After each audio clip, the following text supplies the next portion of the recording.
It begins with the ground beneath your feet, not the idea of it, not the map of it, but the actual earth, holding everything that has ever lived, everything that has ever ended, everything that is still becoming. Before policy, before protest, before headlines and climate reports, there was relationship. People knew the soil not as resource, but as relative. The rivers were not water systems, but living beings. The seasons were not inconveniences, they were guides. And then, somewhere along the way, that relationship fractured. Earth Day was born out of that fracture, but what began as a movement can still become a practice.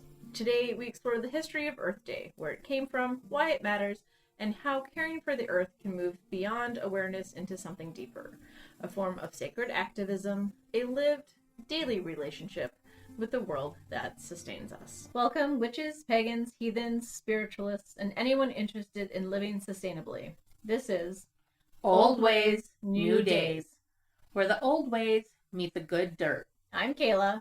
And I'm Nell. And each week we explore the sacred art of living close to the land.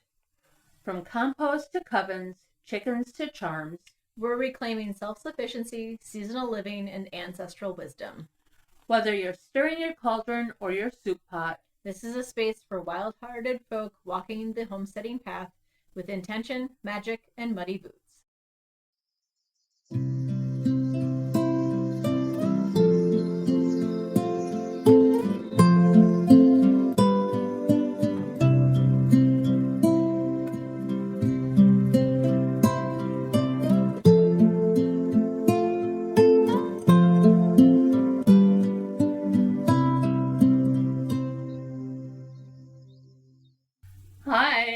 Hi.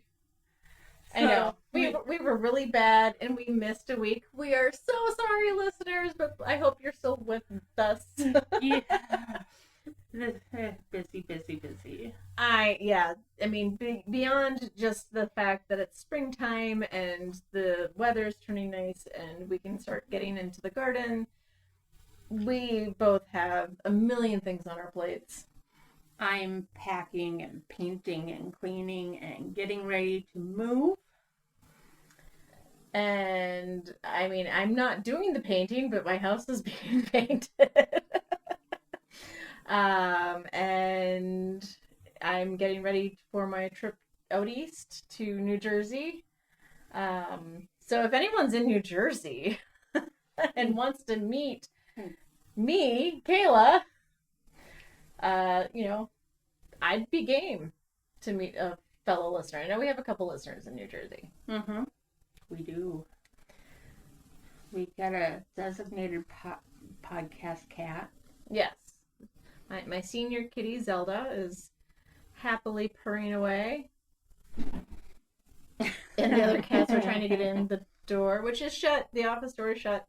I do have an update on the actual office. Ooh. All of the stuff has been demoed. Yes. So now it's just a matter of cleaning it out of all any remaining debris and dust and whatnot, and then putting up new walls. Yeah. You don't say. I know you can't wait to get in there either. So we're getting closer to having our own room. Our own room instead of, the other room that was meant to be another guest room. Hey, whatever works, Right? So we're excited to be back. We are sad that we missed you guys last week. We do apologize for that. Time got away from us. We both of us just spaced on it. And then, of course, I thought maybe I could throw in a blooper reel, but that never happened either. Of course. All right, so today we are talking about Earth Day. I believe it's only celebrated in the United States. I don't know if it's a global thing. Let's find out real quick. But I know I've definitely done a lot of Earth Day celebrations in our state. There are a ton of activities and things to do, events that happen. This year it is on, it's usually between April 20th to April 22nd, somewhere in there. So, yes, Earth Day is an international event celebrated annually on April 22nd in over 190 countries, That's awesome. involving over 1 billion people worldwide. While it began in the US in 1970, which I'm sure we'll discuss this later, we will definitely get into that. it went global in 1990 Awesome. That warms my heart.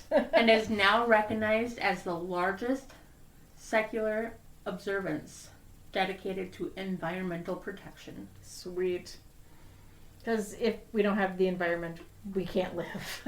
So the United Nations officially designated April 22nd as International Mother Earth Day in Aww, 2009. that's so cute. I All think right. that's what we should just rename it. It's Right? Mother Earth Day. Mother Earth Day. I like that. Yeah. All right, so take it away now. All right. So Earth Day was first celebrated on April 22nd, 1970. It was created by Gaylord Nelson, a U.S. Senator from Wisconsin, who had grown increasingly concerned about environmental destruction. At the time, the world looked very different. Rivers were polluted with industrial waste, air quality in major cities was dangerous, oil spills were devastating ecosystems. One major catalyst was the 1969 Santa Barbara oil spill, a massive spill off the coast of California that shocked the nation and brought environmental issues into public awareness. Inspired by the energy of student anti-war protests, Nelson envisioned a similar grassroots movement for the environment, a nationwide teach-in.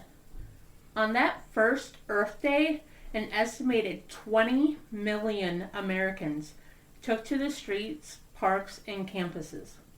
It became one of the largest civic demonstrations in U.S. history. And it worked. In the years that followed, the United States established the Environmental Protection Agency, the Clean Air Act, and the Clean Water Act. Earth Day was not just symbolic, it changed policy.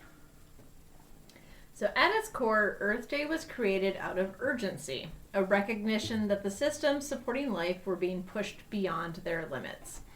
But it was also created out of something deeper, a need to reconnect. Industrialization had created distance between people and their food, between communities and their land, between action and consequence. Earth Day became a moment to close that gap, to say this matters and we are responsible. But over time, like many movements, Earth Day has shifted. For some, it's become a once-a-year reminder, a marketing opportunity, a social media post. And while awareness matters, the deeper question remains: what happens the other 364 days of the year? This is where Earth Day can evolve, from event to embodiment. Sacred activism is the idea that caring for the earth is not just political, it is spiritual. It recognizes that the health of the planet is directly tied to your own. The destruction of ecosystems is not just physical, but relational. And healing requires both action and reverence. In this view, planting a garden is activism. Composting is activism. Reducing waste is activism. But more than that, they are practices of reconnection. You're not saving the earth, you are remembering how to live within it. One of the most practical expressions of sacred activism can be found in permaculture.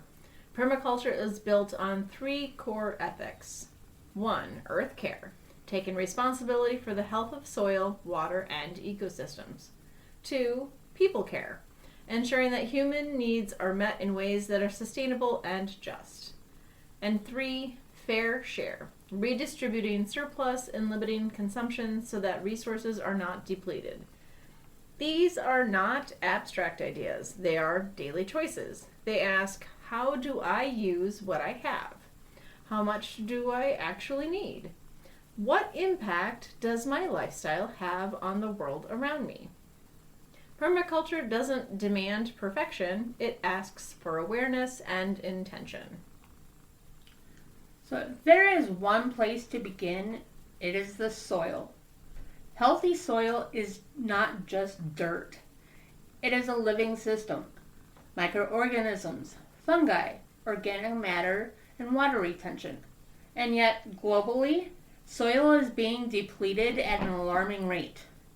Industrial agriculture, erosion, and chemical use have stripped many landscapes of their vitality. Soil stewardship becomes an act of restoration. Even small actions matter. Composting food scraps, avoiding synthetic chemicals, supporting regenerative farming, growing even a small portion of your own food. When you care for soil, you are participating in the renewal of an entire ecosystems. For many people, engaging with environmental issues brings up something deeper than concern. It brings grief. Grief for species lost, landscapes changed, futures that feel uncertain. This is often called climate grief. And it's important to name it because ignoring it doesn't make it go away. But neither does staying in it. The challenge is to let grief become a catalyst, not a stopping point. Like compost, grief can transform. It can deepen our connection, strengthen our resolve, clarify what truly matters, but only if we allow it to move. Caring for the earth does not require grand gestures. It begins with small, consistent actions. Here are a few ways to bring Earth Day into daily life. Start composting, even on a small scale. Grow something, herbs, vegetables, or flowers. Reduce single-use plastics where possible. Support local farmers and sustainable businesses. Spend time outdoors regularly, observing rather than consuming. Learn the names of plants, birds, and ecosystems around you. These are not just tasks, they are practices.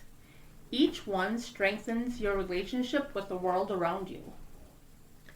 Earth Day began as a call to action, a moment when millions stood up and said, "This matters." That call still exists, but now it asks something more of us. Not just to protest, not just to post, But to participate, to care for the soil that feeds us, to protect the water that sustains us. to recognize that we are not separate from the earth. We are part of it. Responsibility is not a burden, It is a relationship. and relationships are built through daily acts of care. So this Earth Day and every day after, Ask yourself, what is the one way I can tend the world that tends me? because the future of the Earth, It's not something that happens to us. it is something we are actively shaping.